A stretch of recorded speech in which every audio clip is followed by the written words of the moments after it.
Federalist 72, Part 3. I'm going to start with paragraph 4. One ill effect of the exclusion would be a diminution of the inducements to good behavior. There are few men who would not feel much less zeal in the discharge of a duty when they were conscious that the advantage of the station with which it was connected must be relinquished at a determinate period than when they were permitted to entertain a hope of obtaining by meriting a continuance of them. This position will not be disputed so long as it is admitted that the desire of reward is one of the strongest incentives of human conduct, or that the best security for the fidelity of mankind is to make their interest coincide with their duty. See, he says, we want to make their interest coincide with their duty. So sometimes when somebody runs for office, an office that he's going to be in charge of for 4 years, just the fact that he might think, well, I'm going to benefit from this office, I might as well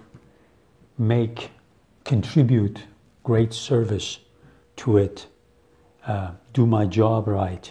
So not only I will get the recognition that comes with this office, people will call me president this, president that, but also I'll have a chance to show for future generations what a great leader I was.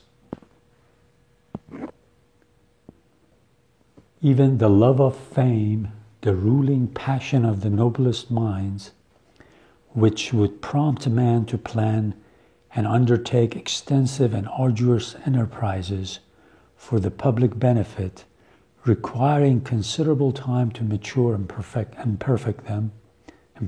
them, if he could flatter himself with the prospect of being allowed to finish what he had begun, would on the contrary deter him from the undertaking when he foresaw that he must quit the scene before he could accomplish the work, and must commit that, together with his own reputation, to hands which might be unequal or unfriendly to the task.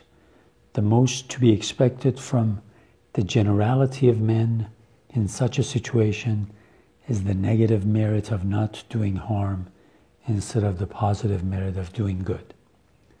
So like I said in part 1 of this Federalist, this is probably the most beautiful part of this paper, and I showed you the book, which is a collection of essays by Douglas Adair, Fame and the Founding Fathers. And I said at that time when they talked about fame, they talked about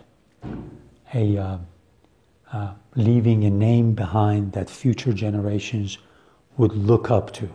So that's what he's talking about. He says, if you don't allow the person who's president to run for office again, then he might just say, well, what good is it in it for me? Either way, I'm going to leave this office. So why should I do my best? Why should I care? Whereas if you make that person who's president and who wants recognition, they have ambition, they're already ambitious people. But when you make them understand that maybe, yes, they can fulfill their ambition, but at the same time, they can leave a great name behind, that future generations would be proud to say that name. He says, we got to do this. And if you take re-eligibility away from the person in office, you have, in a way, crippled the potential good of the government. And that part that I told you, it comes from a poet, John Milton, one of the most important poets of the English-speaking world at the time and even now. I'll continue with the next paragraph. Another ill effect of the exclusion would be the temptation to sordid views, to peculation, and in some instances to usurpation. An avaricious man who might happen to fill the offices, looking forward to a time when he must at all events yield up the advantages he enjoyed, would feel a propensity not easy to be resisted by such a man to make the best use of his opportunities while they lasted, and might not scruple to have recourse to the most corrupt expedients to make the harvest as abundant as it was transitory. So if real eligibility is not there, then the person that's in office, whether he's working as a cabinet member of the president or the president himself, they might just say, it's like what we say today, hit and run. Let's stuff our pockets with money and different things that the office allows us. And because we are not going to have a chance to run for office again. So that's why in the beginning line of this paragraph, he says to usurpation. He might just make money, peculation, speculation, and take the chance of doing things that will lead into corruption. Though the same man probably, with a different prospect before him, might content himself with the regular emoluments of his station, and might even be unwilling to risk the consequences of an abuse of his opportunities. His avarice might be a guard upon his avarice. Add to this that the same man might be vain or ambitious as well as avaricious. And if he could expect to prolong his honors by his good conduct, he might hesitate to sacrifice his appetite for them to his appetite for gain. But with the prospect before him of approaching an inevitable annihilation, that means losing his job, getting kicked out of the office, his avarice would be likely to get the victory over his caution, his vanity over his ambition. So see how realistic he is about human nature. He says, if the guy who's been chosen as president, if the person who's been chosen as president, even if he's avaricious, loves money, and all these things, he might say, well, maybe I should not be so badly greedy and looking after money since I'm in this office. After all, I might get elected again and then leave a good reputation and name behind and put a stop to that temptation, or at least block it.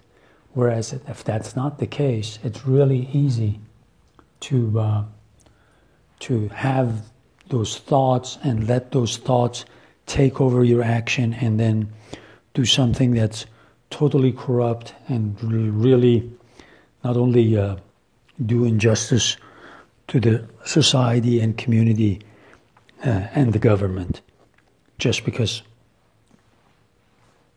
he or she wants to pocket money while he or she is in office. The next paragraph, an ambitious man too, finding himself seated on the summit of his country's honors, looking forward to the time at which he must descend from the exalted eminence forever, and reflecting that no exertion of merit on his part could save him from the unwelcome reverse, would be much more violently tempted to embrace a favorable conjuncture for attempting the prolongation of his power at every personal hazard than if he had the probability of answering the same end by doing his duty. So he might even get tempted to do things to usurp power